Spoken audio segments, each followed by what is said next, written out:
is nearing its close, even though we've got a month left in the transfer window. But what I'm talking about, practice is getting ready to close out. We are days away from the opening of the 2022-2023 Premier League season. I'm hype mode. I cannot wait. Erik ten Hag's Red Army. He's going to be doing it on his own, so transfers, they're not coming fast enough. But season right around the corner. Brighton and Hove Albion on Sunday, next Sunday. Can't wait. How we feeling?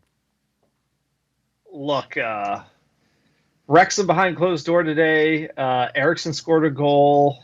Martinez was on the line for Manchester United. All exciting transfer announcements. Lots going on at Carrington. Sir Alex, Ronaldo, crunch talks. Manchester United, the desperate, going for the desperation move across all lines. Desperate to get Ronaldo back. Desperate to get Frankie de Jong. And when you're desperate and the season starts in 10 days, oh, it's a tough look. It's a tough look. It's a very tough look because it's not just the Frankie story. It's not just the Ronaldo story. It's the number 9, even without Ronaldo leaving. It's the additions that you probably need in this team, even if you get a Frankie de Jong, which seems increasingly unlikely. And putting all your eggs in one basket, as United has chosen to do so this window, was always going to be a risk, especially with a player that, usually a transfer, especially a high marquee transfer, a big value over £50 million, it's difficult to do no matter what. And then you have a situation where even if we agree a fee with the selling club, even if we agree wages with the player, we still have this outside issue that we have no control over.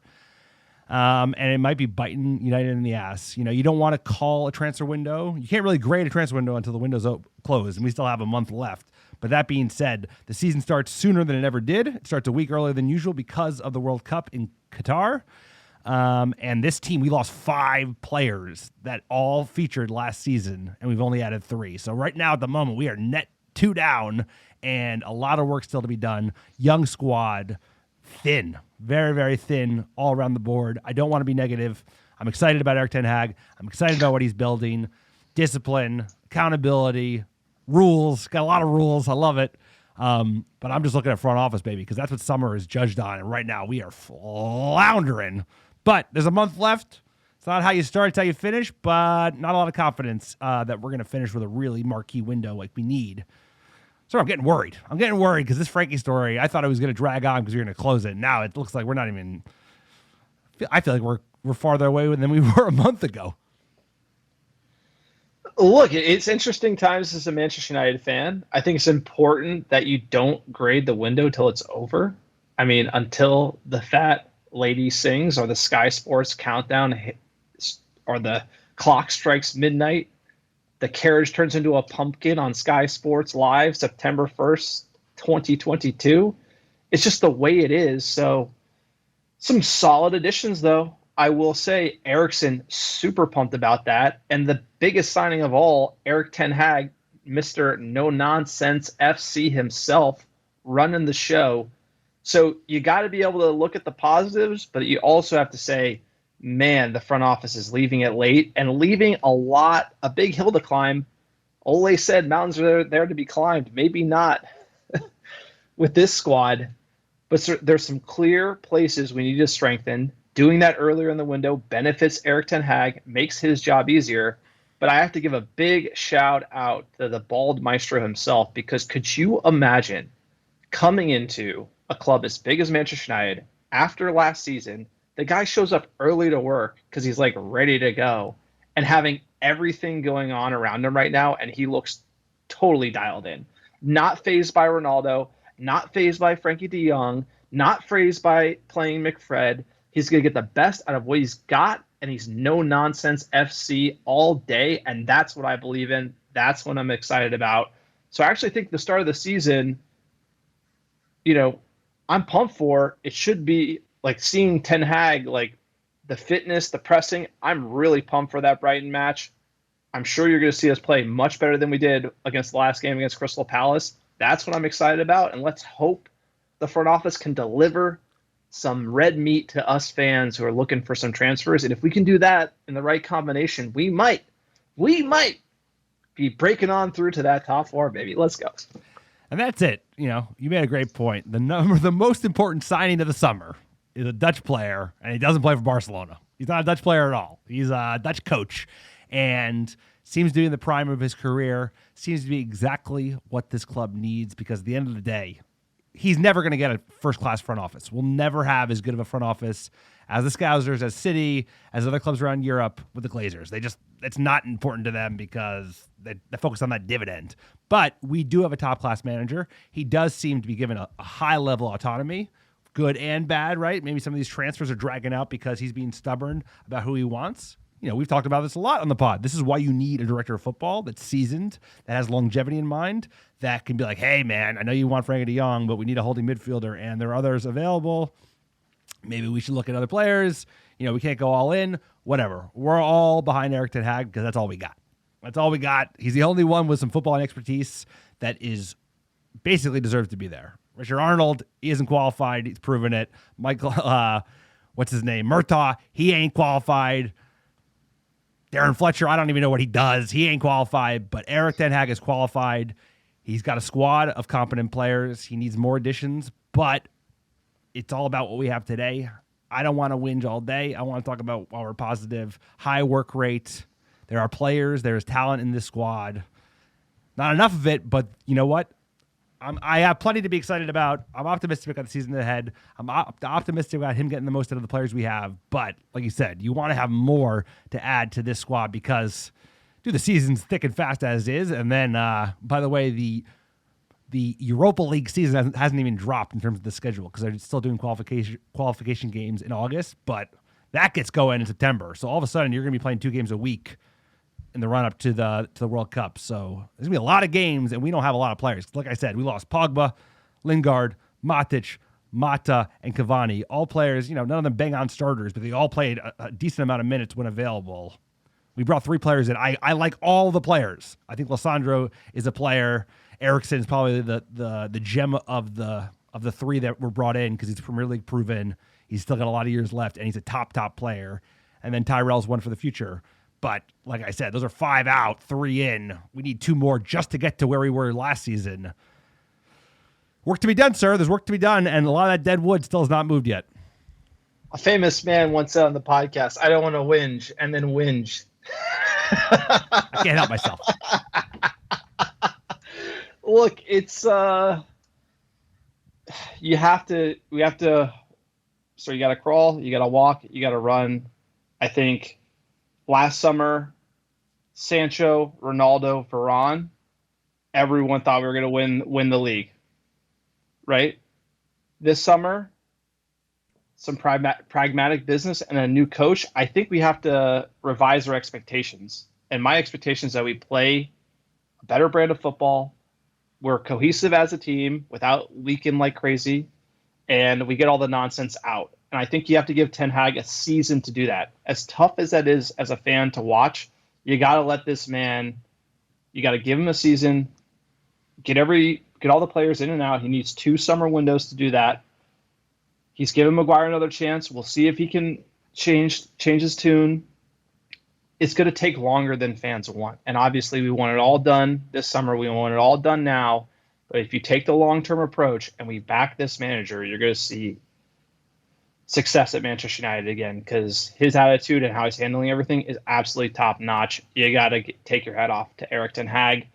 Quick PSA for the podcast. If you like the American Red Devils podcast and you want to support us, check out our Patreon page. You can visit it, patreon.com/American Red Devils. We don't have any private sponsors. We're not telling you about every product you probably hear ad nauseum on every other podcast. We want fans to support us directly.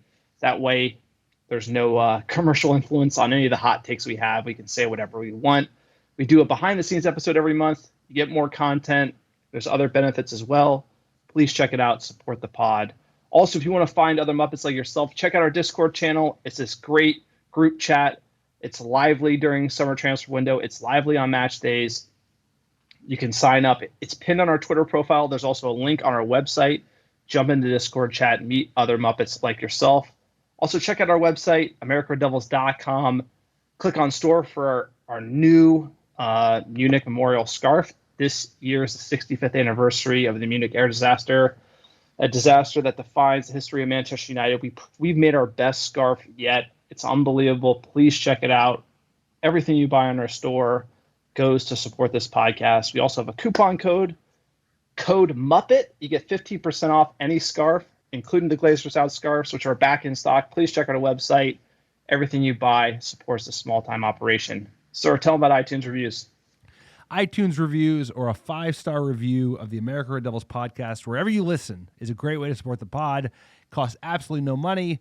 And even better, helps us get found by other top Muppets like yourself and promotes the pod worldwide. Here's what you do. Write a 5-star review wherever you listen and send a screenshot to AmericanRedDevils@gmail.com with your mailing address, and I will personally pick, pack, and ship some free American Red Devil gear and send it to your door anywhere in the world.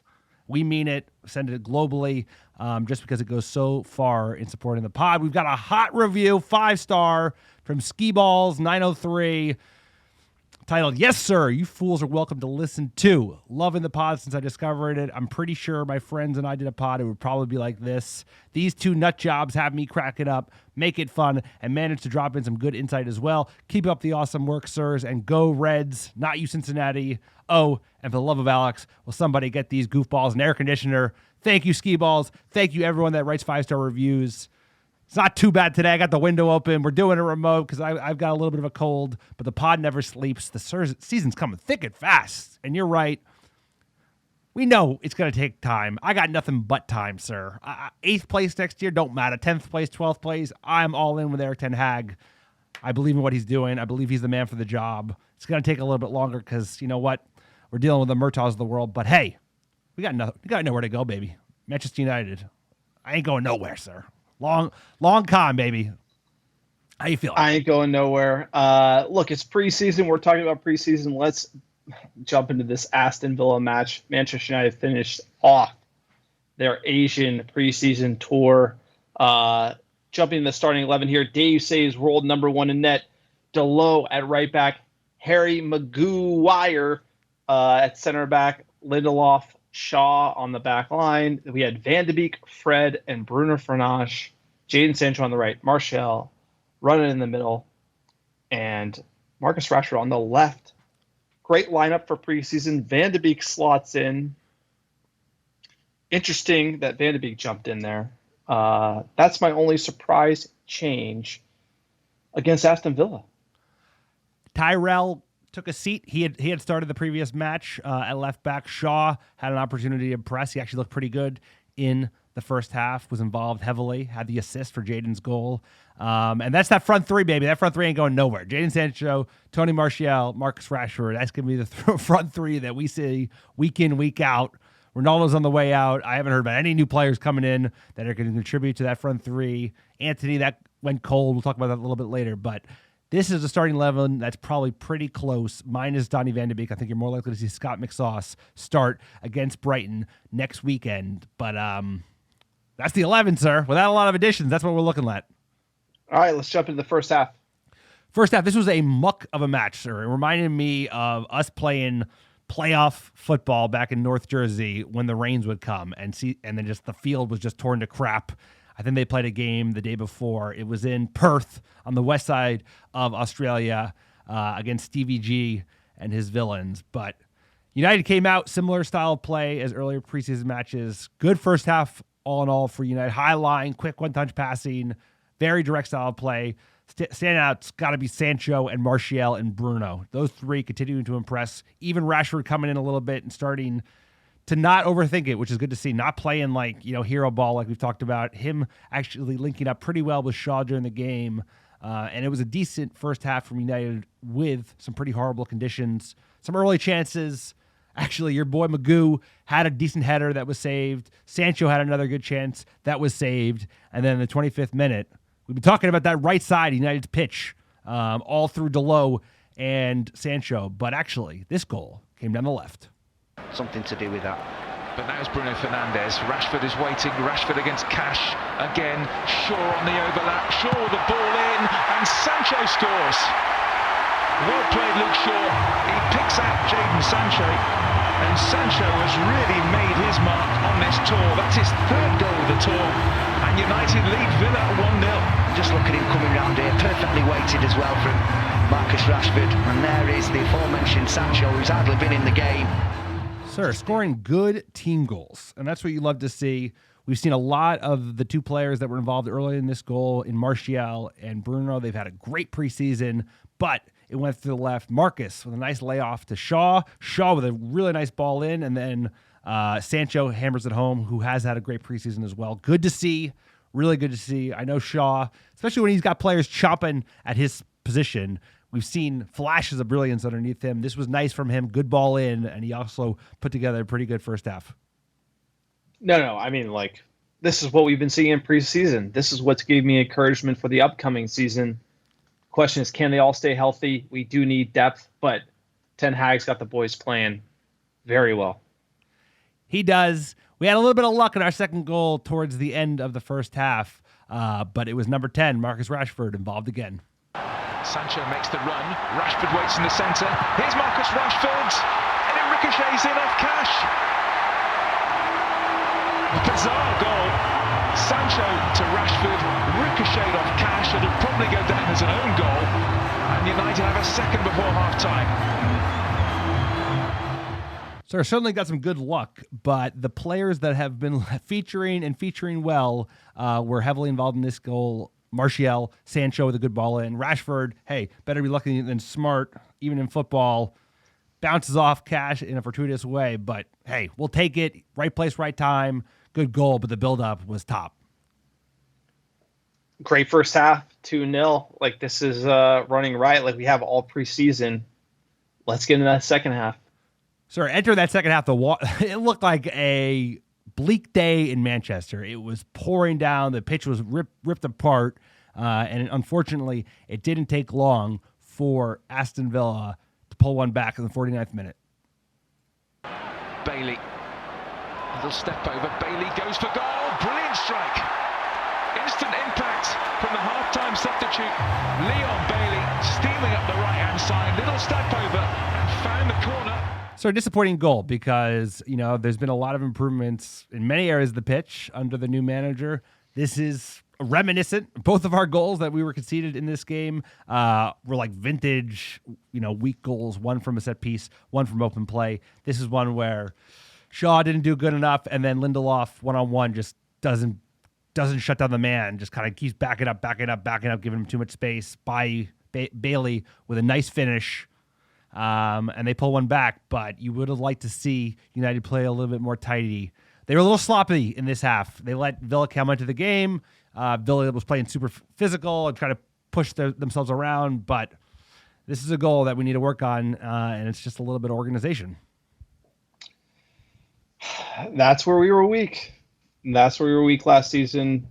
The left back moves forward, center back doesn't close down. We've seen this movie before, and you're going to see these players struggle as they're adapting to Ten Hag's style of play, because when you're trying to press and you're going to be that aggressive up the pitch, you're going to need hero recovery from our defenders to be able to play that way. And that's Martinez came in. I mean, you're going to see some crazy challenges from him, I'm sure.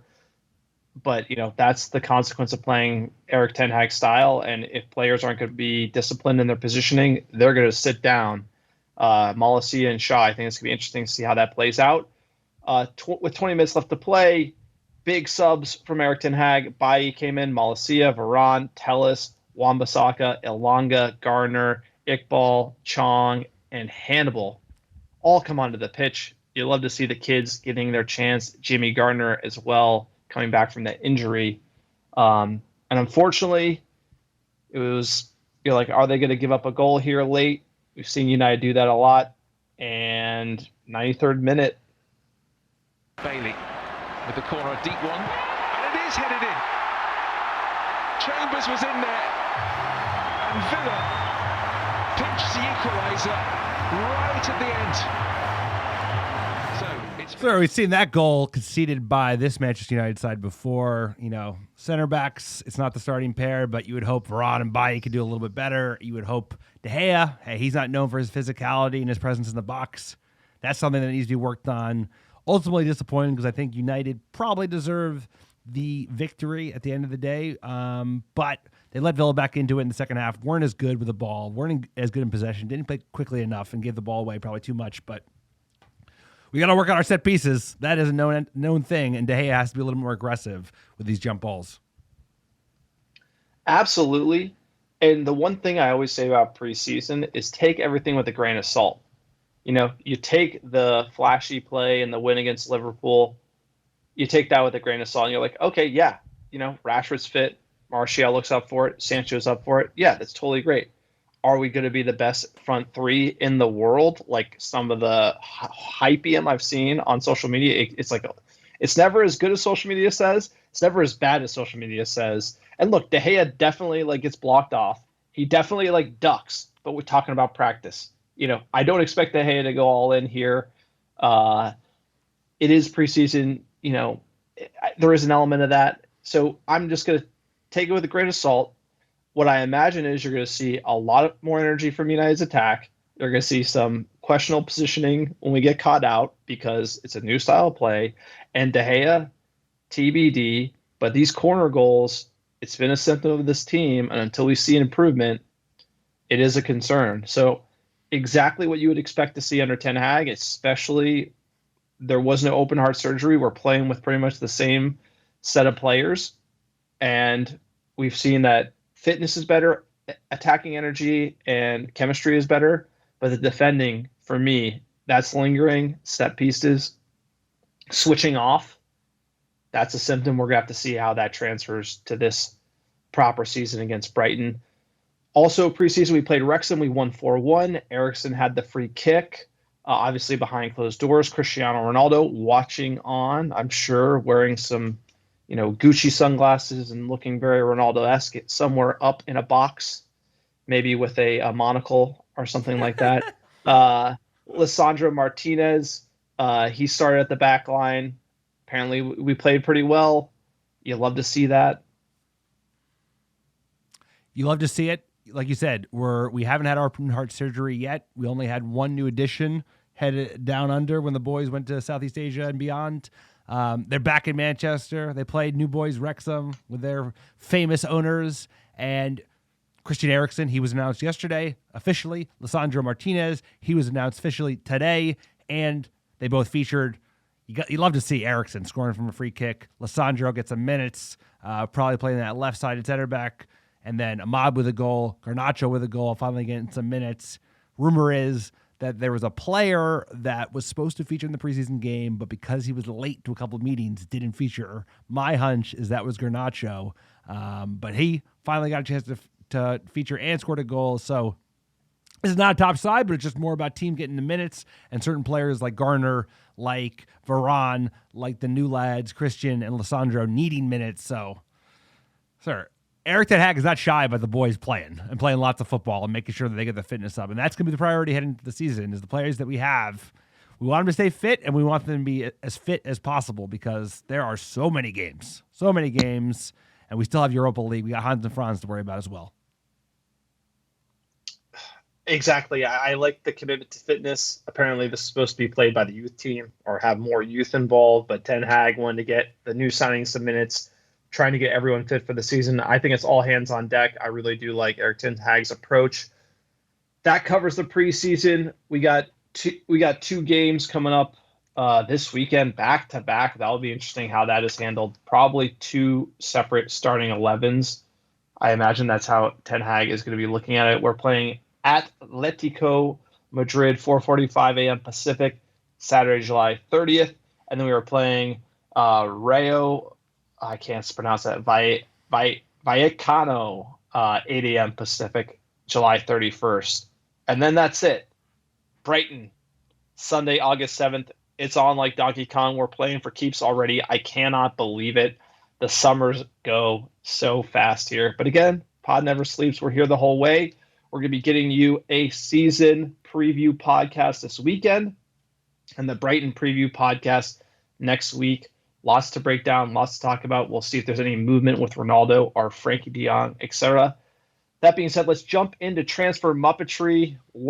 I've never seen any Muppetry like this summer, honestly. The 4D chess theories, the ups and the downs, it's been brutal, honestly. As a Manchester United fan, you're looking for those replacements of the players that left, like you mentioned, and we're just coming up empty-handed. Ronaldo wants to leave, can't find a club. It'd be easier if you could just get rid of Ronaldo, get a replacement in, but this is just dragging. Saga after saga is what I feel like United's summer window is, and that's the worst type, because when you leave it late, like Eddie Five Fingers Woodward always would, you usually sign a Gallo on the last day or something that you don't really like, because if you don't have a lot of time, it's going to affect the quality you can bring in. And also you have to take into account we're already playing 4 games by the time it's September 1st, and then it's very hard to add somebody late in the window. Let's get into it. Like you mentioned, Eriksen officially signed and announced. This, I think, is the transfer of the summer. I think league-wide, this could be the deal of the summer. Nunez, who knows how he's going to turn out. Haaland, obviously, I imagine he's going to be... He'll probably be pretty good. I imagine he's probably the signing of the summer, but like his expectation is to score 30, and he's young, and it's City. I just think they're going to take a while to get used to playing with him. But for the money, the fact we got Christian Eriksen to want to join us after last year is incredible. Like, I think, is going to be a player. I think Bruno can learn from him.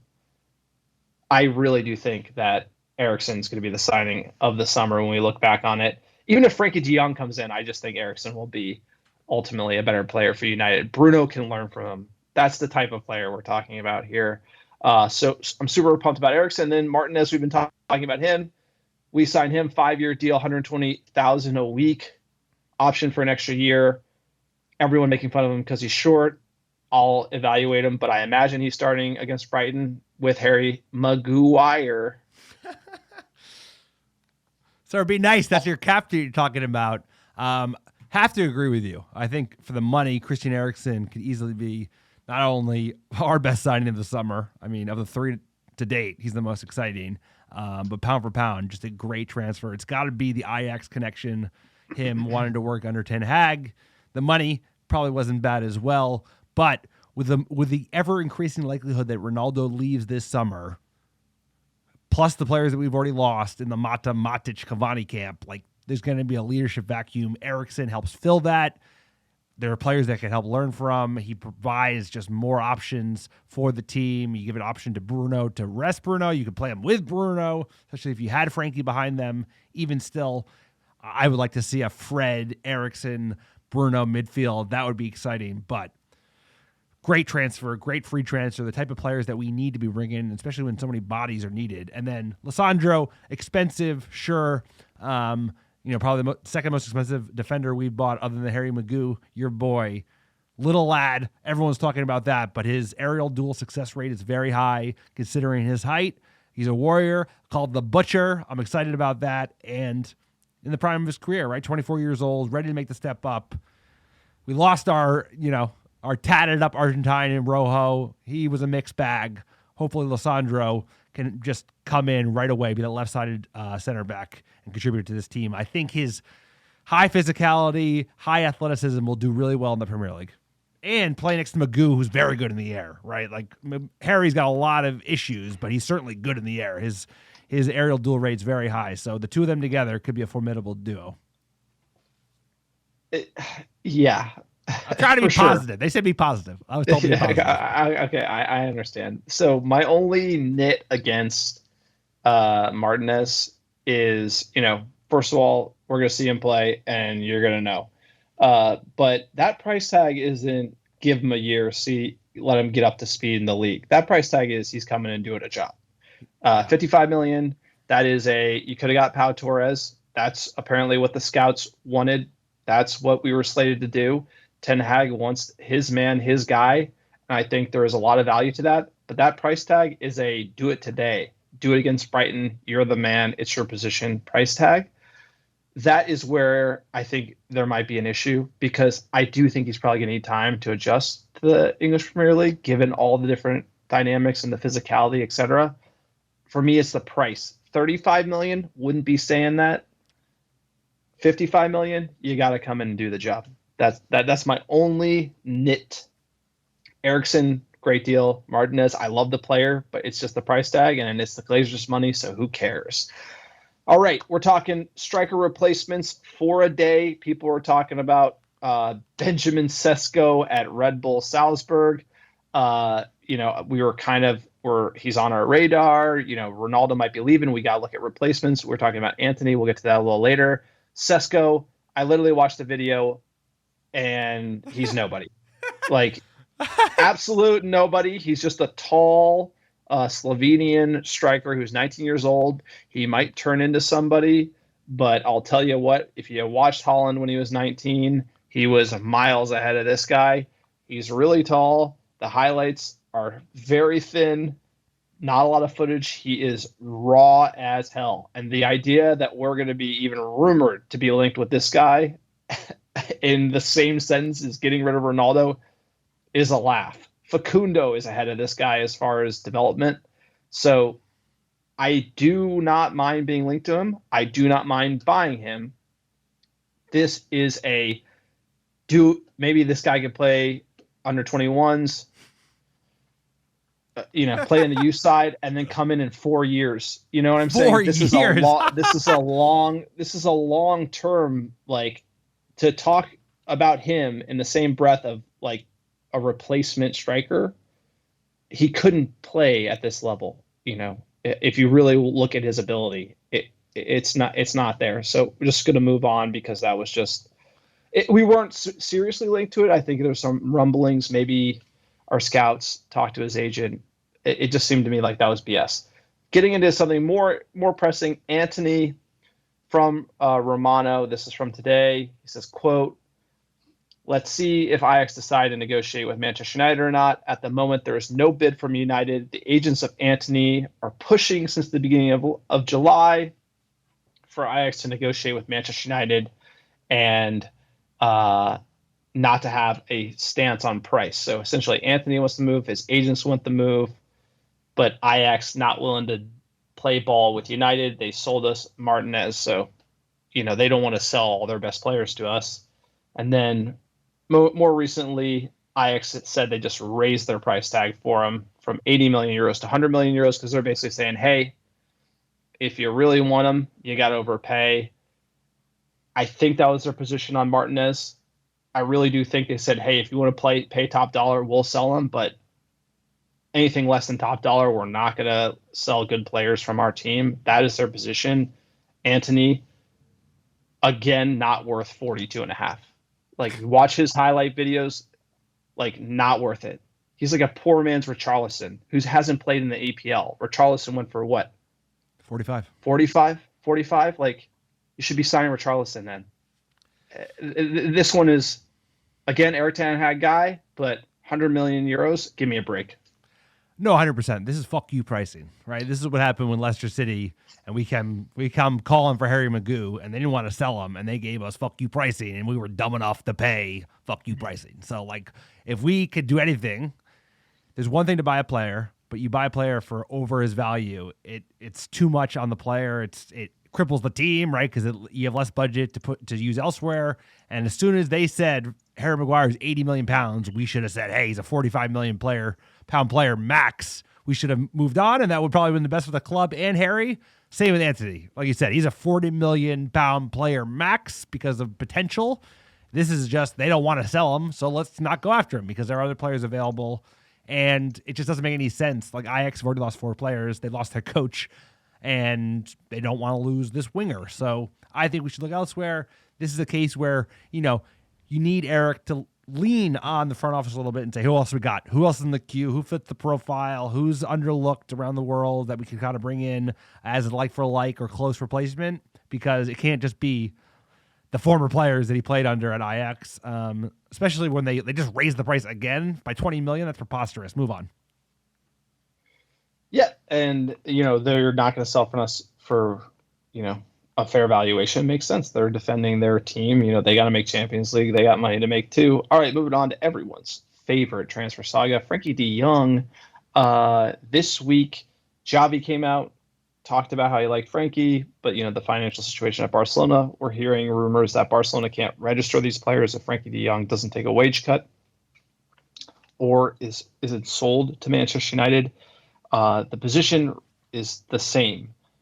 From Frankie de Jong's camp, he does not wish to leave Barcelona. He wants to stay at Barcelona, but he does not want to take a pay cut. Manchester United have terms agreed with Barcelona. Barcelona want to sell the player. The player is saying no. Now, again, everyone's telling you, why would Manchester United be this interested in this player if he didn't want to come?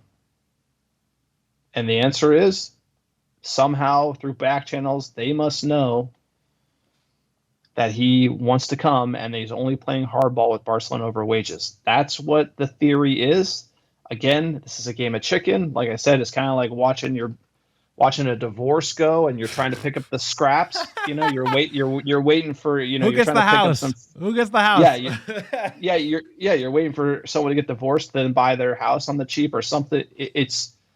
You're playing with fire, and the only reason why I think we're doing it is because Ten Hag has said it's him or nobody, and that is a risky position. That's where I think. You look at who left the club. You look at our midfield. Paul Pogba left the club. Matic left the club. You need two. Frankie's one of them, so you got to go sign another. So I don't think signing a different midfielder for cheaper, or even 50 million, Neves at 70 million, and then maybe signing Frankie next season. Let it play out, but we need a midfielder at Manchester United. I think we're getting to the point here where we're starting to cut off our nose to spite our face because our season's starting and our midfield is thin, very thin. And that's concerning. McTominay's had injury, Fred has injury. We got Jimmy Garner, but that's not enough in the middle of the park for Manchester United. Going forward, we have plenty of midfielders in the attacking role, but defensively, we need a body. We need a body, and this FDJ saga ain't going nowhere soon. So I just wish we'd be a little more opportunistic in the window, but when you leave it late, it's hard to do that because you're starting to see Ronaldo doesn't want to play, and then we go look at options and they're all very expensive because we're telegraphing what we need to do. If you lock it up early, then you can be a little opportunistic as people don't anticipate exactly what you need. So again, United not learning the mistakes from prior windows. They chose the saga route. They chose a long, drawn-out route, and we're going to pay. And that's just how it is. If you running the club this way, it's tough to watch, and the results usually follow in the same order. You have to overpay, and once you start overpaying, you put the club in a bad position. No, 100%. And, so many things that you can kind of drill into this. First and foremost, you need two players in the position, let alone one. So it's like, if you're all in on Frankie, that's one thing, but you need a second one no matter what. And you had a number of players that went for free. One in January in Zakaria, he went to Juventus. Kamara, we saw him on Villa. He's not a top player today, but he's useful because you need bodies. We don't have anywhere near enough bodies given how many games are coming thick and fast. And at the same time, it's like, there's no other player that could play Frankie de Jong's position? I mean, every player has a like-for-like player. They might not be quite as good or have the same level of years left or experience or whatever, but, he ain't that unique in terms of his skill set and what he brings to the team. He's a great player, but it's an adjustment to come to the Premier League. He wants top dollar on both transfer fee and salary, right? I'm sure he's owed a shit ton of money at Barca, and he would demand a shit ton of money at Manchester United, which is fine, but we need at least another player behind that. We've got a striker position to fill even with Ronaldo still at the team, right? We never even replaced Lukaku, sir. I can remind you of that years ago, 2018. We still haven't replaced him. And here we are leaving it late. This is why we were so hard on the front office in June when Arsenal were making moves, Spurs were making moves, obviously the Scouse bastard City making moves. We lost out on Nunez, apparently, because we were so in on Frankie de Jong and wanted to do one player at a time, which is just the definition of insanity. But here we are, sir. There are 33 days in the window left. We have loads of players left to come in, and a lot of business to do. And like you said, your options are fewer. And also, the teams on the other side of the table have more leverage because they know you need the player and they have more negotiating powers. So, dude, we never learn, because when you have the same numpties in charge, which we effectively do, you're going to have a similar outcome. So I'm a little nervous because, I really do believe in Eric Ten Hag, but we need bodies because, like you said, after Scott McTominay and Fred, who's next? You don't even have a Mott that you can put in there. No, exactly. Who you got? We finished 7th, and Matic played a critical role for us. Pogba not so much. Sixth. It felt like 7th. I know. But it's just Also, this we got to talk about people we need to sell. You got to sell Aaron Wan-Bissaka. We need another right back. You got to sell Brandon Williams. You got to sell Phil Jones or Eric Bailly. The rumor that Eric Bailly might go to Roma. Brandon Williams is wanted as well. So there are deals. I think we'll probably see that pick up. But again, when you leave it late, it's hard to then get the replacements. Apparently, we have a lot of money, but we're not spending it. Nothing makes sense coming from Richard Arnold when he's drinking in the pub. Ronaldo watch. We got to get into it. Here we go. Ronaldo back for showdown talks at Carrington. He showed up with Mendes. Fergie showed up. Ten Hag was there. Sir Alex Ferguson was there. Please, Ronaldo, please don't go. And he still wants to go. So they had crunch time talks from Romano. No changes from the Ronaldo situation. Manchester United insists he's not for sale. Cristiano Ronaldo told Ten Hag in the last 24 hours he still wants to leave. His agent Mendes will try again to find a solution. Waiting strategy, just like they were last year with Juventus. This is getting absolutely nutty because there's a certain skill in life that everyone needs to learn, and it's called taking an L. Like, people just got to learn how to take an L. Like, it's tough to... You serve up an L, you got to eat it. It's too salty. You got to wash it down. L's are tough to take, but you got to learn how to take an L. Ronaldo and Mendes have gone to everyone, and they're just getting L's. Like, Chelsea don't want them. Bayern don't want them. Atleti don't want them. Every single club doesn't want Ronaldo, and him and Mendes are refusing to accept that fact. Because, he wanted to go. You give him a month, knocks on all these doors. Hey, Juve, you want me back? Hey, Real Madrid, you want me back? Hey, Barcelona, you want me? Hey, this PSG, no. Go to all the clubs. Nobody wants you. Okay, time to start training. Time to get back to United. You have a contract. You need to play for us. That's what we need. And the fact that he's going to go again, him and Mendes are refusing to take the L and come play for United. Now I'm getting pissed. I like Ronaldo. It was a great player for us before. I'm a big Ronaldo fan. Got the signed jersey in the pod room. But you're getting that ego that he developed that turned into a planet when he went to Real Madrid, because he couldn't behave that way under Sir Alex at United. It's kind of taken over because hey man, you're old. People don't want you, and you can serve Manchester United. There is a good manager here. The team is what it is, but you could lead us, try to win something. Just take the slice of that humble pie, take the L, come back to training, and let's go. To not accept that is crazy. And just yesterday, Atletico Madrid.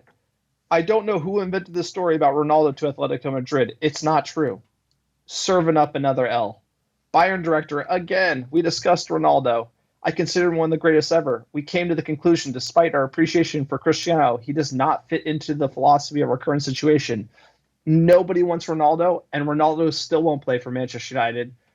That kind of pisses me off because it's getting to a level now where are you going to go? It's a good point, and it is getting to the point where it's becoming just, we're always the biggest transfer story of every summer. It's just the way it is. Because we're the biggest club in the world, we get pulled into every saga, and now we have 2 sagas. We got Frankie, the saga that won't end, and then the Ronaldo shit show sandwich is getting worse and worse. Because when he shows up at Carrington with his agent, that's a bad sign. I saw that, I was like, oh fuck, because that means he means business. He's trying to angle for a move. And at this point, you don't want an unmotivated Cristiano Ronaldo at your club. You're paying $50 million a year, and he's going to get a toothache, as someone said hilariously, every Thursday because he doesn't want to play Europa League football. And also, I get it, dude. He wants That's his legacy. fine. He wants to. He's on 18 years straight of Champions League football. He wants to do 20. He wants to be like a legend of legends. I get it. We should just like see if we can cut his contract with mutual consent, right? Like, you agree to leave, you can be a free agent. That probably makes it more likely. No. Dude, you don't want a pissed off Alex, Ronaldo who doesn't want to play. You don't want a player. Let me interject here. Interject. I know how you have to feel, interject Ronaldo. here I know how you because feel. the problem that Ronaldo fumbled. As soon as we didn't make Champions League, if he came out and said, I don't want to play for United because they're not in Champions League, I want to go somewhere, I think it would be different. He waited and then came out late in the window. And honestly, it's up to him and his agent to say, hey, here's a team that will pay you $20 million. Like, what do we pay for our VP? 20, 25 27 million? 27 million. 27 million. Worth every penny. So Ronaldo has a year plus an option. So let's call it 2 years left on his deal, 25 million for Ronaldo. They can't deliver that. Ronaldo and Mendes can't deliver a club to pay for him. And if they cannot deliver a club to pay for him, sorry, brother, you're playing for us. It is your fault. It's not United's fault. You're on number 9. We told our manager, you also told our manager you would play. You're in our plans. Then all of a sudden you changed your mind sometime in the summer, and we said, okay, go find a deal. You can't, and we can't get money for you, and you're in our plans. And so you got to take the goddamn L and eat it. And you got to start playing, because if nobody wants you, it's not like PSG are trying to pay us $30 million. If they did, we'd sell him. Nobody wants Ronaldo. And Mendes and Ronaldo are like flailing, looking desperate. And I just don't think that Ronaldo is so, if you've ever watched videos of him, he is surrounded by people where like nothing bad can be said in his presence. You know, it is so Looney Tunes how he's managed. Where like, if he's asked the wrong question, like the guy who asked is like ushered out. Like he is so sensitive. So they're only telling Ronaldo positive things about what's going on and that he's going to be able to leave and play Champions League. And then all these big names of Atletico and all of the Bayern are saying, nah. So you have to ask yourself, how far are they going to push it? Is it going to work? And the answer is Ronaldo probably stays. Frankie probably doesn't come. And we'll see how that goes. But it's on Ronaldo. If nobody wants him, we should not sell him because we don't. He fumbled it, dude. He fumbled. He's in our plans. It's the fact he changed his mind midsummer. That was the main problem here. Yeah, and like you said, there's no buyers because it did it like over a month ago. I think it was mid-June, if I remember correctly. And if there were buyers, it'd be one thing, but there are no buyers at the price and at his wages. The only thing is, do we want like a unmotivated Cristiano Ronaldo? He was reasonably unmotivated last season. You know, there were certain games he just didn't show up at. You know, Crystal Palace, I went with you, sir, being one of them. He's like, I'm good. That will happen. We can't get a replacement, though. Of course not. We can't even get a backup to Martial. You can't terminate the contract. You can't terminate the contract, get zero money, and have no replacement. You know what I'm saying? Save the wages. So like, you save the wages. So it's like, that's real money. But I agree. That helps the Glazers. That doesn't help us win football games at the end of the day. You know, so like, yes, I don't like the situation, but I believe that the club had probably told, like, I think Erik ten Hag doesn't want him. And I bet you the club doesn't want him. I bet you the club has said, like, they've told them, get 20 million, you can go. Right. But they can't get it. And so what are we going to do? Like, shoot ourselves in the foot so Ronaldo can go play, like, and there's no team. They want us, apparently the latest rumor is they want us to renew his contract for the additional year because there is an option, and then subsidize his wages to go play at Atletico, which is like, good luck, bro. Because that's the worst idea of all. Yeah, pay 20 of our 50 million wages and let us go to Atletico Madrid. So we're not in a great situation. We're not in a great situation, but you're dealing with Ronaldo, and he's the Ronaldo circus and the planet, and it's like the good, bad, and ugly. It's like he's a great player, even still, world class. He'd probably score 30 goals under this team because he's even better. We were dog shit last year, and he scored 24 fucking goals between Europe and domestic. He could score even more. But is his motivation there? There's no Champions League for him to play in. And I don't know. Here's the thing. We got no 33 days. for him, though. Step one. It's September not like 1st. Is he here or not? Nobody wants him. Nobody wants him. If there was an 18 million pound offer from, Napoli, yeah, he could go 100%, and we could sign. But like we probably would have signed Nunez if we knew Ronaldo was going to leave. So he screwed us, and then he's going to try to leave late, and then we're not going to get a lot of money for him. It was the situation was handled very poorly, and he's kind of made his own bed. So I don't feel bad for him, and I think the way him and Mendes are going about it, it's not a good look because they're just basically proving nobody wants to sign him, and that's a tough look for Cristiano Ronaldo to swallow at the end of the day. All right, jumping into fan questions here. We got a few, some from our Discord channel. Meacher10, quote, do you think we'll not get a CDM this window or wait another 3 windows to do so? I feel like it's always been the problem. They don't fix it. It's like trying to fix an engine by changing a tire. Alex, what do you make? No, 100%. I mean, I have no confidence. I don't think we'll get more than one midfield addition. I don't think it's Frankie. Maybe it's just someone else. Maybe it's Neves.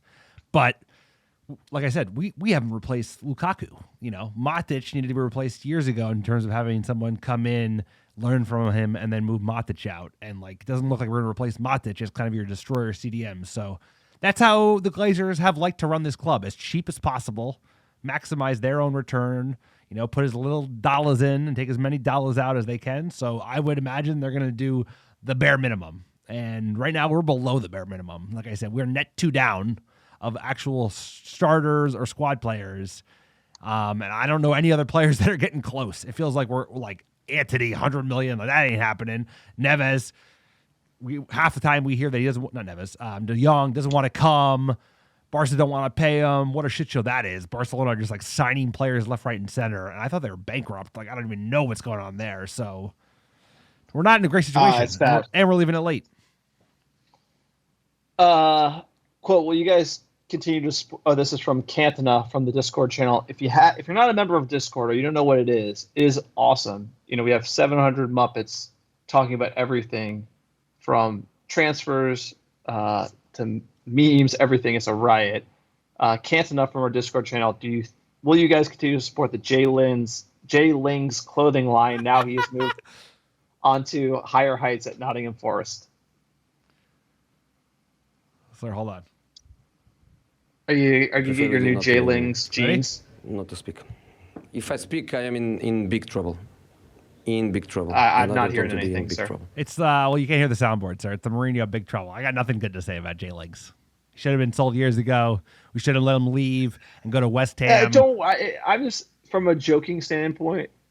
J Lings, he is a social media sensation just based on being cringe. Sensation? He's a sensation? No, but everything he does is it's almost like he just gets a lot of hate. So everything he tweets, everyone kind of makes fun of. But he does get a lot of attention. So I think he's dominating the footballer cringe category, and that is working for him in some way. He got paid a lot of money to play at Nottingham Forest, which is just a riot. 1 year deal. On Twitter at Rolling in the Deep 1995, as a club, we are definitely looking very desperate out here with this Ronaldo saga. Anything that you sirs are feeling good about going into the season? Ten Hag, very simple. And you got to give a shout out to him that the fact he's dealing with the Ronaldo saga, he's going in, probably doesn't want Ronaldo, probably has been told top down he's got to deal with Ronaldo, and he's going in and he's taking a knee and telling Ronaldo he wants him, even though I know Ten Hag does it. That is the number one source of my optimism. Dude, he took the hardest job in the world. The hardest job in the world is showing up to Manchester United with some of the worst owners in football and a bunch of executives that have no right being there. Not even fucking close. They have no qualifications to run even a championship squad, let alone the Manchester United, one of the most famous teams in the world. So I'm excited about Erik Ten Hag. We're all in on him. We need to, he's the man. We don't have kind of the modern football structure where you have a really competent front office and then a manager that has a philosophy. It's going to be him picking the players, running the show, and that's fine because you know what? We know where our weaknesses are, and we know who our new strengths are, and that comes from this manager and his vision, and I'm all about that. That's what I'm excited about.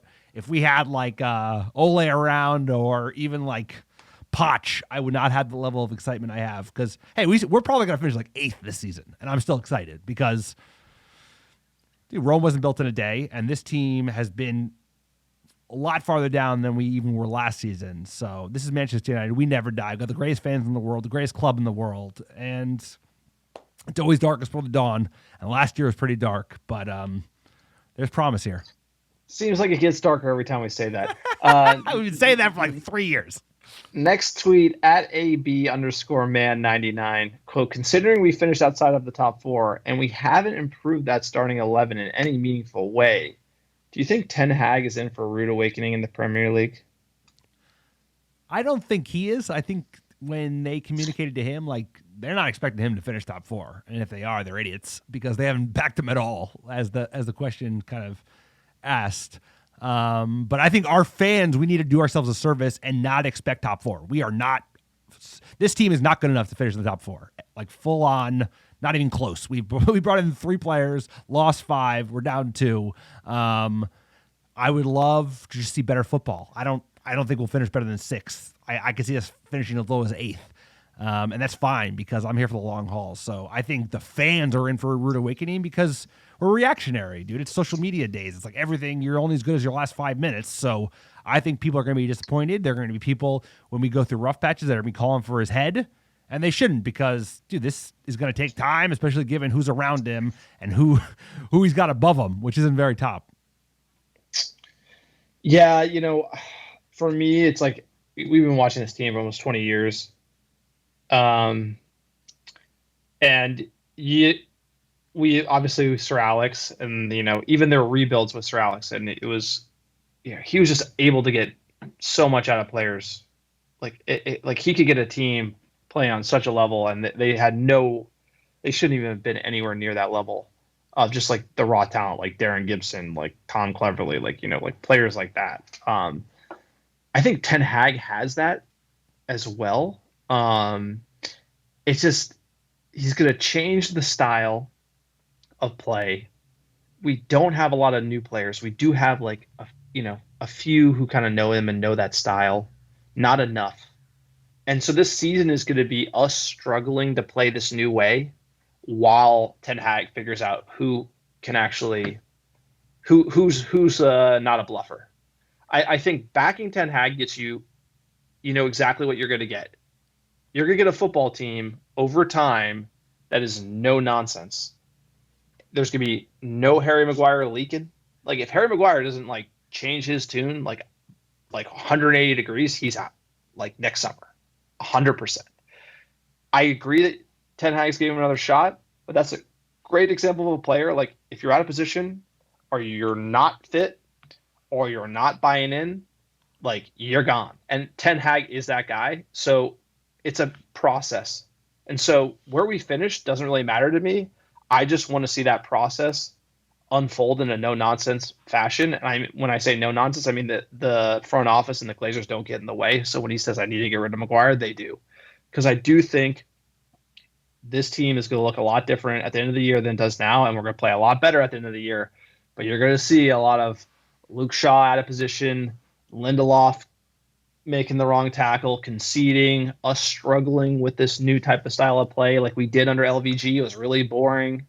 Side-to-side passing, drawing a lot. I think with Ten Hag, it's not the side-to-side boring. It's the heavy metal. We're going to let a lot of goals in. Yeah. And that's going to be difficult to swallow, but it's what we need to do to get better and then figure out who should be playing. So I am all in on that process. And that process is going to be a lot, probably harder for fans to swallow, because when I see tweets that like Martial, Sancho, and Rashford are the best front 3 in global football, like people are going to have a tough time. Like, yeah, people are going to have a tough time. Not even the They're best gonna front three in have a tough time. not even the best front three in Manchester, my man. Because those people should be putting a lot of money on Martial to score 20-plus league goals, and they should be winning lots of money because that is – you can look at what the bookies are baking in on what they're going to score, and it's going to be a tough one. Look, that is it for the regular podcast. We're going to jump in here to our end of the season podcast survey. We really appreciate everyone who filled out the survey. We go through it in detail. We're going to kind of touch on some highlights here. Some are funny, some are good. We got some great feedback. Every season we do this, and it matters so much to us because we want to get better. We want to hear what you, the fans, think about what we're doing. There's so many games. The COVID seasons, it's kind of just been a blur. And once a year, we always kind of take a step back, ask you guys for feedback, and we go through it. We did send out an email to our winner, Perry. Congrats. You won the $100 of American Red Devil swag. If you didn't win this season, no worries. We do this every year. And again, thank you so much for everyone who took the time to do this because we really do go through it. And we are trying to take the feedback to heart, the good, the bad, and the ugly. We're from Jersey. Say it to our face. That's what we like. We want the tough feedback with the good and everything. And all the good feedback we get, it matters a lot to us. We read it all and just want to say a big shout out to everyone who filled out the survey. So quick question here. How long have you guys been listening to the podcast? Surprisingly, 65% over 2 years. So we got a lot of OGs here. Respect. Who are fans of the pod. 20% over 1 year. And I think 15% 4 to 12 months. And then actually 5 or 6% 0 to 3 months. So welcome to the new listeners. And then shout out to the OGs. 2 years plus. It's been along for the ride. My favorite podcast segments, match recaps, match previews, and United in the News. Those are the favorite segments. Not so many people like the betting lines, but me and Alex, I think it's a good preview. So we do keep it. We don't go too much into the betting lines, but we do appreciate the feedback there. We try to keep that short because I know there's not a lot of gamblers there. Given what's happening in the United States, I think that will change. And then fan questions isn't as popular. Probably not as popular for the people who don't ask the questions, but we do like to get some feedback in fan questions. So if you want to say something about, hey, the podcast could be like this, or you could do that, it's almost like it should be fan questions and feedback. And it's at the end of the podcast. So we do feel that if you you got your news, you got your recaps, and you want to say goodbye, I think it's a good time to have it at the end. So then if you don't want to hear the Muppet questions, you don't need to. Next question. Are there any segments you'd like to see featured on the podcast that currently aren't? We got some great answers here. Everyone always asks for academy and youth team updates. We do a poor job at this. I think last year we were going to do an update every month. We're going to try to get into this more. I think with Iqbal, Savage, and Garnacho, I think there's a lot more exciting candidates in the academy. Also, we did cover the Youth FA Cup that we won. We did do a lot of coverage there, but I think we could get into how's Iqbal doing? How's Garnacho doing? I think there are some other youngsters that are doing well that we do not mention on the pod, but you and me do follow. So I think we're going to commit to doing that this season. Voice questions, people sending in questions. We did do this in the past. It's actually harder than you think because there are a few people that do it, but we don't have enough that send in voice questions. We've kind of toyed with having a 1-800 number that you could leave a voicemail for, and that's something we might explore. I like this one, ARD Muppet Man of the Match. We don't do for some reason we didn't get into the Man of the Match and the player rating thing because it just seems like very cliche and very everyone kind of does it. So we either just slate players or give players praise ad hoc. I don't mind a Man of the Match. I'm more open for that.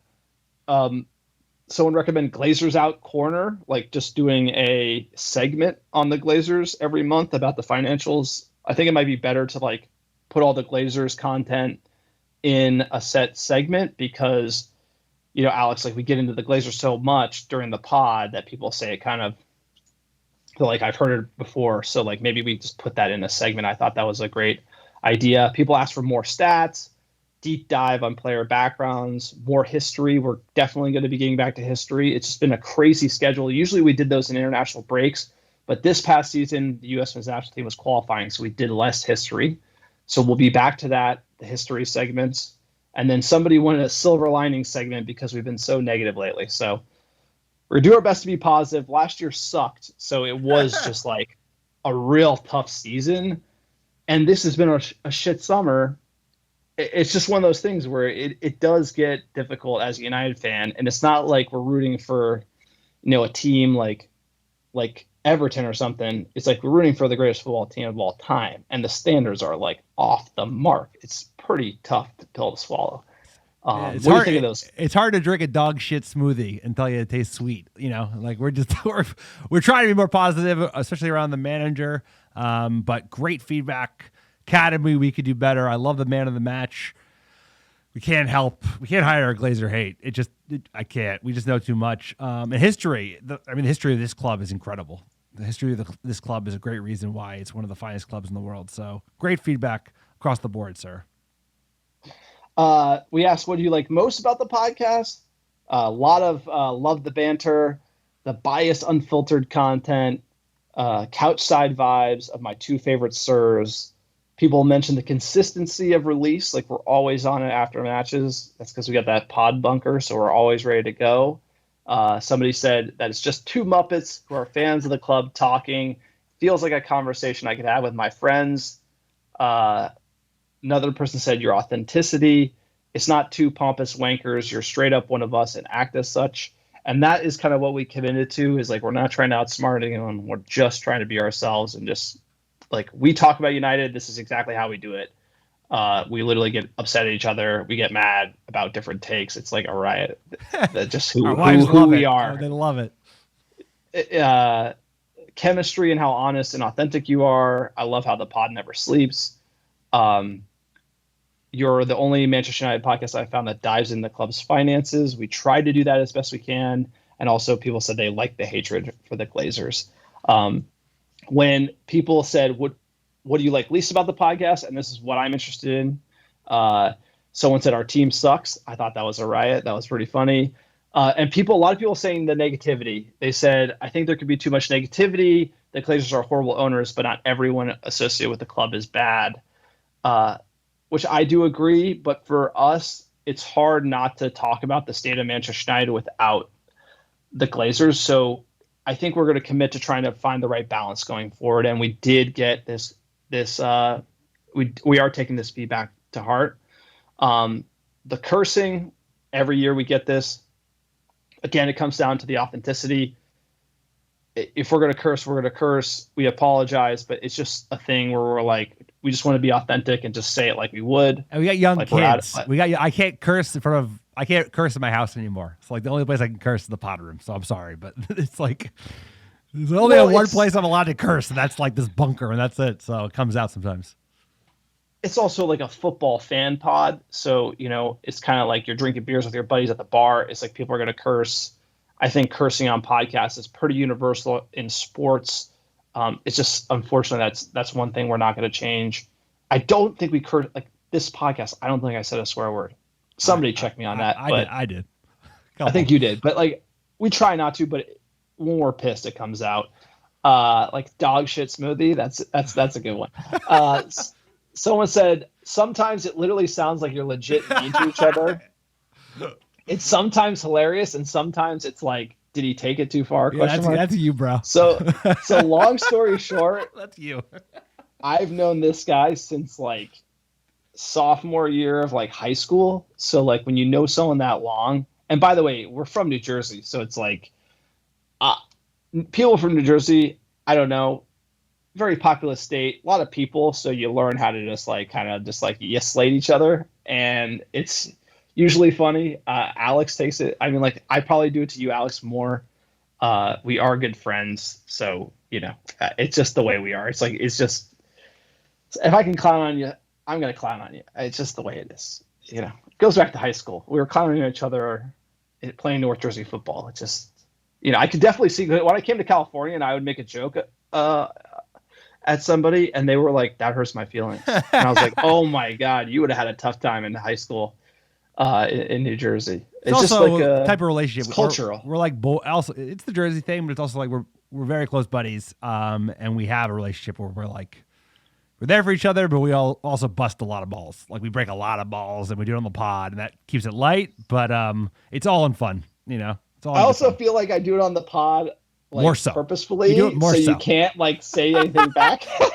Well, I can't really just tell you what I want to say, which is just I want to light you up. I basically want to sometimes give you a solid body shot on the pod. And you I'm like, what? Did he just say that? It, just because you don't want to I just keep going. I don't just go sideways. I can go sideways. I want to go sideways.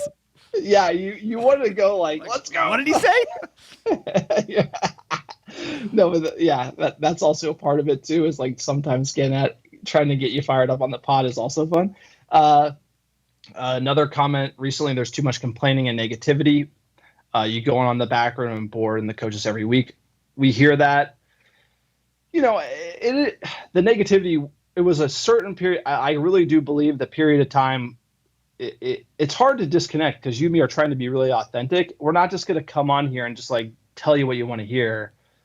It's the Glazers, Rangnick last year, flying there and seeing it, and then seeing these guys without experience putting out propaganda that is going to go great, and then you're seeing the results. It's hard not to legit be frustrated, but we do realize that nobody wants to listen to us just going. So we're going to try to give more of a balance, and we're not going to win the league this year, and we're going to be really pumped about Ten Hag, but then also maybe via a segment talking about the Glazers in the front office, just so that we can kind of put a lid on it and make it, talk about United as, a mid-table team and be happy about that, but then talk about the front office being incompetent and the Glazers ruining Manchester United. I think those things can coexist, and we're going to try to do a better job of finding that balance. But again, we wish we just would win the league, and then that would solve all of our problems. I wish you two were more measured and not so reactionary. This one I do agree with, but we're trying to find that balance with being authentic and not being over the line, with the negativity. So again, good feedback. Some segments run a bit long. I think you and me could both relate to that one. Probably me. That's me. I'm fine with I yammer a lot. Felt like you're extra harsh on Maguire and the whole captaincy thing. Feel like he deserves a chance to prove himself under Eric Ten Hag. Agreed. I'm giving him a chance. I'm going to give him a chance. I'm giving him a chance. We're too. Yes, I am too hard on Maguire, but know when to hold him, know when to fold him. That's all I got to say about Maguire. You're not taking that L. This guy ain't taking an L. No. I just think that there's a reason why Phil Jones is still on the team. There's a reason why Eric Bailly's still on the team. There's a reason why Lindelof's still on the team. There's a reason why we just let players just hang out. And if you're running an elite institution, Van Nistelrooy, see ya. David Beckham, see ya. Roy Keane, see ya. That is the opposite of how this club was run. It wasn't go get in a bar fight in Greece and then go say dumb things in the press and then go leak everything and then, we'll give you 9 million chances. That it's not the way the club was run. And I think Ten Hag's going to run it a little different. And everyone deserves a clean slate under Ten Hag, and I just have a personal vendetta against Maguire. Any feedback for me on the podcast? We have any specific feedback for John? My name is somehow mentioned a lot in John's feedback. What is that about? Let's get into it, John. Let Alex finish his thoughts. Sometimes you guys cut each other off. Can tell you've been friends a long time. Yes, I cut Alex off all the time. I am horrible at it. I am trying to get better. I think I did better on this podcast, and I will continue to try to get better. It is a weakness of mine. Again, being from New Jersey, the way New Jersey works is somebody talks, and someone talks, and then the loudest person gets to finish the line. That's kind of how I was raised, so I have to work on that. Maybe taper it back a little bit on Alex. I'm dyslexic, so I feel for the guy, but not too much. It's also hilarious. So I think people are referring to you not being able to read, and how I make fun of you for it. Alex does not have dyslexia, so it is funny. But yes, it's just a joke. And then someone said, maybe don't rile up Alex so often. And I'm like, it's too much fun for me to do that. Someone said, you have kids, stop crying about no sleep, suck it up, Buttercup. I'll take that one, and then you need to apologize to Alex. So I would say, Alex, I'm sorry. I'm sorry, Alex. I have to apologize to you. So. And what about my feedback? I was never diagnosed. There's a lot of dyslexia talk, which is something else. I'll tell you that. I was never diagnosed with dyslexia. My brother had a pretty serious case of it. And I think I might have a mild case of it, but hey, no excuses. You played O-line. You got I think that is a bigger contributor. Just getting in the head so many times. And I was such a big lad. They started me a year early. Like my dad was like, you're supposed to start in 4th grade in New Jersey, or at least when we played. And he's like, he's good. He's big enough. They started me in 3rd grade. So I got an extra year of just head injury. I can't imagine that's helping. O-line, let's go. No, but all seriousness, like me and Alex are like brothers from another mother, like really good friends. We're not like casual friends that have a podcast. We are like Alex is like the best friend that I have. Like we're boys, like nothing. It's not like I clown you on the pod and you resent it or anything like that. It's like the best pod man is at just each other's weddings kind of thing, Yeah, exactly. No, like OG always got your back. Love taking the piss, having a laugh. That's what we think the pod and everything should be. And I definitely sometimes like, I have a sharp mouth on me, and sometimes I get you good, sir. And I'm sorry for that, but it's all good. He apologized. It's all 400 pods in. He apologized. Alex, you love it too. It's it's like it's good. So you can read your own feedback. Another dyslexia comment. So maybe I should get diagnosed. If you're truly not clinically dyslexic, I will be very pissed. I find the arguments between you two hilarious, amazing passion, homemade phrases. My wife comments about that a lot. Really enjoy your colorful personality. That's one way to put it. However, some of the Glazer outrants drag on, even though we all know it's true. I just have something about the Glazers just bring out the worst in me. I'm sorry, I drag on too long sometimes about that, so I'll work on that. Alex, it's wonderful hearing you struggle naming cities of the world. I wish I came from from a place that's more difficult to pronounce. That's also John makes me read the names. Like we have an eclectic group of followers. And crack more dark ales. We're gonna need it. Shout out to that. I used to we have a good win. I would have a dark ale because of it. There wasn't enough of that. So hopefully this season there's plenty to celebrate. Yeah, I know. And then obviously, Alex, you're gonna have a baby boy here. My wife is 36 weeks pregnant, so I don't know if he's coming first or the season's coming first, but it's getting close. Well, I'm sure I speak for all American Red Devils where give a big shout out to you and your wife. Can't wait. More kids on the pod. I know I was told not to talk about it, but that's just who we are. Thank you for all the feedback. Look, I think we distilled it down.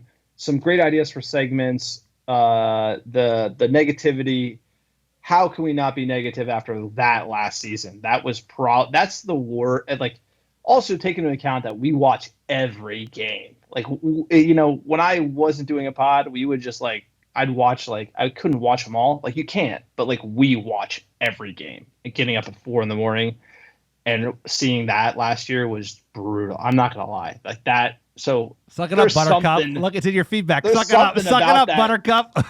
But this season, you got to be able to turn the page, and I think we're going to do a good job at that. And that's why the feedback's good. That's why we need it. That's why we do this survey. So again, shout out to everyone.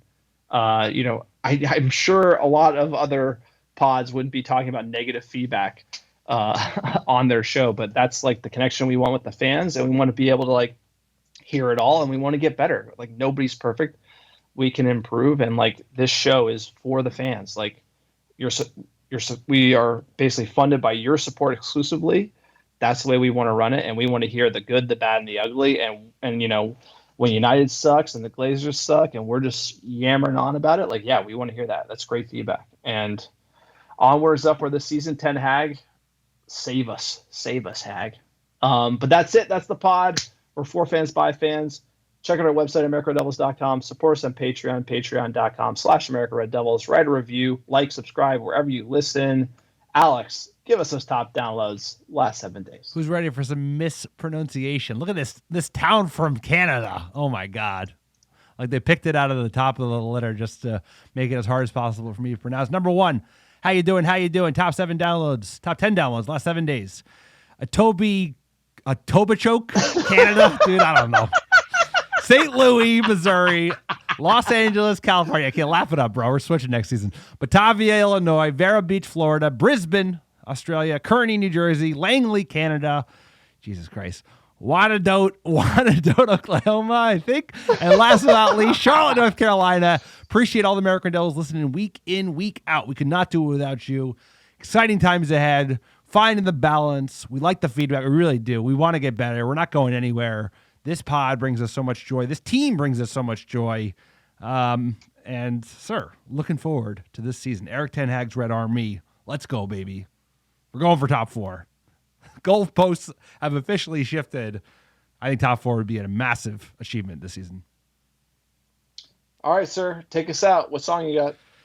Sir, pride of all Europe. Never forget it. Enjoy your weeks. We'll talk to you all soon.